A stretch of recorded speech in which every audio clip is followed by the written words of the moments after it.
Well,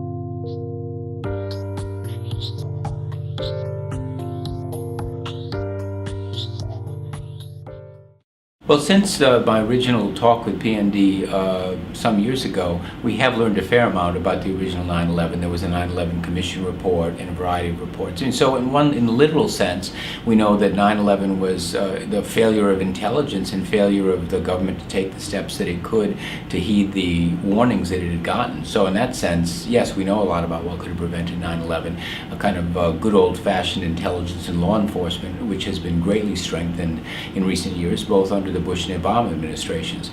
The larger dimension of that question, which is, what caused the men to mount the planes and try to bring down the World Trade Center and attack the Pentagon and so on, is no definitive answer on. There is a great deal of poverty and estrangement in the world and human rights violations that breed all kinds of resentments that occasionally manifest themselves in extremely violent and unacceptable ways that cannot be accepted by civilized society. So number one, we need to do a better job of intelligence gathering and law enforcement and acting on that. Number two, we need to relate to the rest of the world in such a way that the larger context in which terrorism sometimes takes place is addressed. You have to have both, and I think we've done, in many respects, better on both fronts in the 10 years since the original attacks.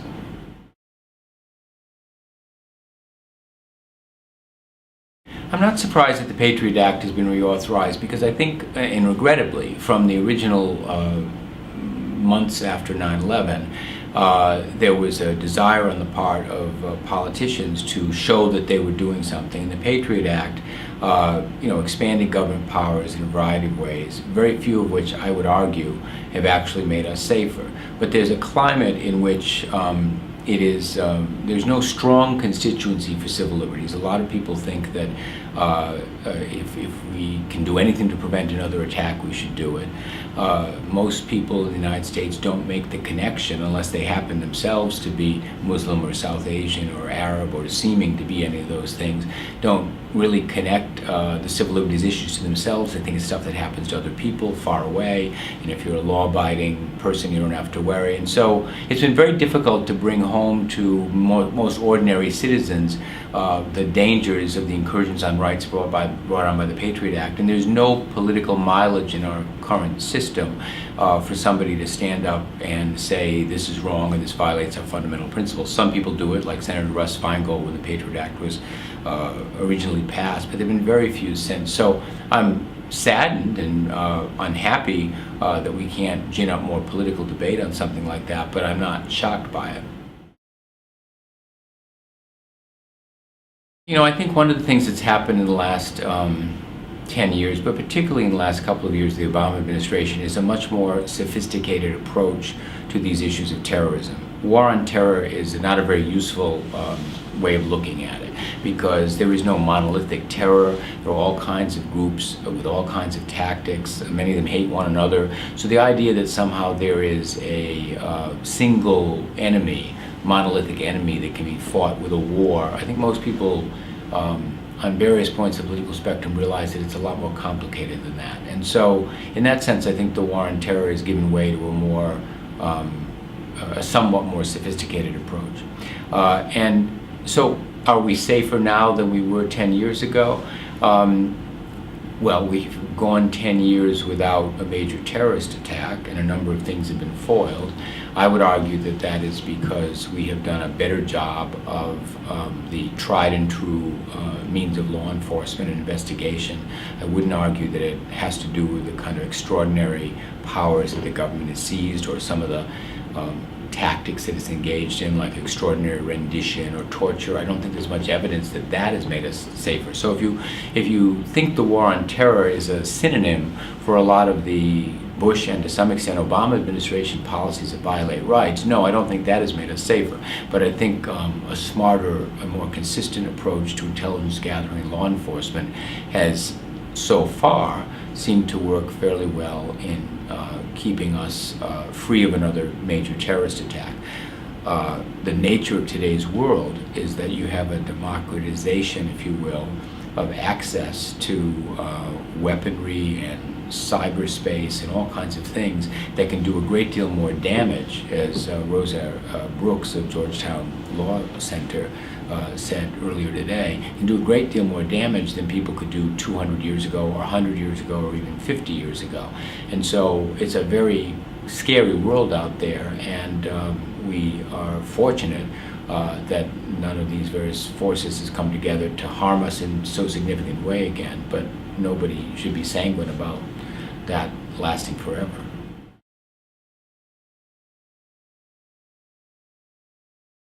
The philanthropic response to 9/11 originally was strong and generous and in some respects innovative, but it had two components to it really.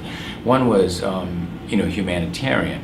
In this city, in New York, but also in other places, how was philanthropy going to rise to the need of displaced people and businesses, and getting the city back on its feet again, and the needs of the most affected communities? I think philanthropy did a good job in the near term and for a while after that with it. I think on the set of issues that we were talking about today at Philanthropy New York, philanthropy has done a less good job. I feel pleased that I have been in two positions in the last 10 years at the Open Society Institute and Atlantic Philanthropies with foundations that were very concerned with human rights and recognized quite early on that among all the ramifications of the 9/11 attacks was a human rights crisis. And we, in both foundations, moved to provide support to key frontline organizations that were trying to protect human rights in a time of crisis. Because the history of this country in times of war and insecurity has not been very good with respect to civil liberties. The Palmer raids and many abuses against immigrants in the First World War, the internment of the Japanese in the Second World War, the McCarthy period, all those things are not particularly bright moments in American history for what the government did, and very often for what the nonprofit community did by way of response.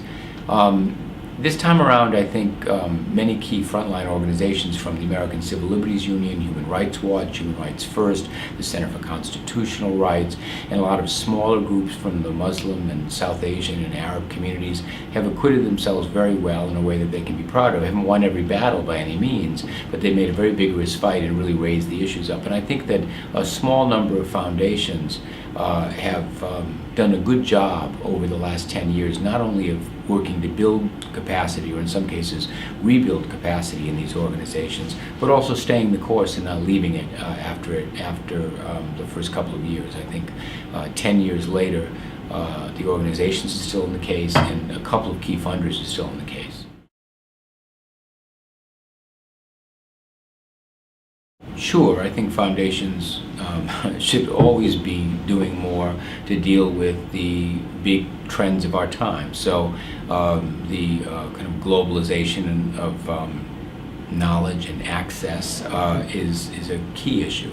I think we've found that any technology is susceptible to being used for good or for ill. So the same social media that was instrumental in the Arab Spring and some of the relatively peaceful human rights revolutions can also be used by people who are up to no good.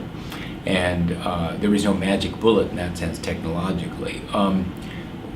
Globally and domestically, we're living in a time of great polarization where it often seems that the gap between people is widening, and that there is less genuine dialogue and more kind of hardening of position and posturing and playing to your own base and so on. It's certainly the case in domestic U.S. politics, and it's increasingly the case in international politics. I don't know that foundations can solve that problem, but they may be uniquely positioned to try to help do something about it, because one of the things that foundations do well is to bring people together, to connect people, to provide convening opportunities for people to talk across their their divides. And foundations have historically done a reasonably good job of that, and I think now is a time when that's probably needed more than ever.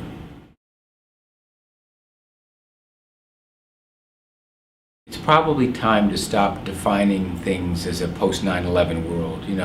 That the attacks of 9/11 were hugely significant events and did change a lot.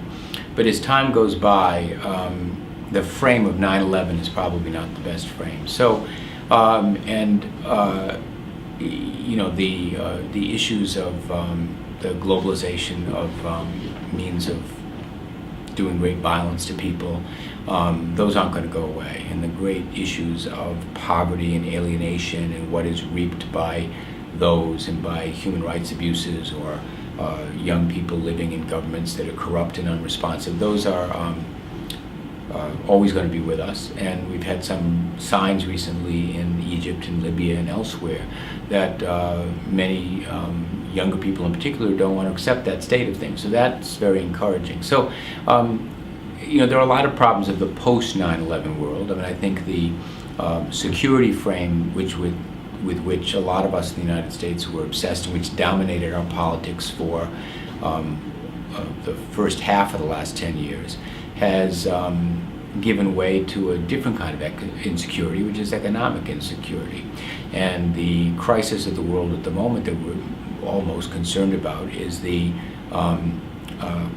collapse of a lot of significant economies, the joblessness and underemployment in this country and in many other parts of the world, and the growing poverty and that is resulting from that. So today's New York Times had a front page story that the poverty rate in the United States has continued to climb and is at a higher rate at any time in the last 20 years. So that really ought to concern us. So I guess that I think that we can't really afford the luxury of if you will, a kind of a post 9/11 frame. You have to look at the world at any moment and say, what are the main challenges that we have? And I think the main the challenge of security and safety has not gone away, but the challenge of a different kind of national security, which is whether people have jobs, whether they have health care, whether they can stay in their homes, those are national security issues too. And I think a lot of us have realized that those are fundamental in a post 9/11 world or any world.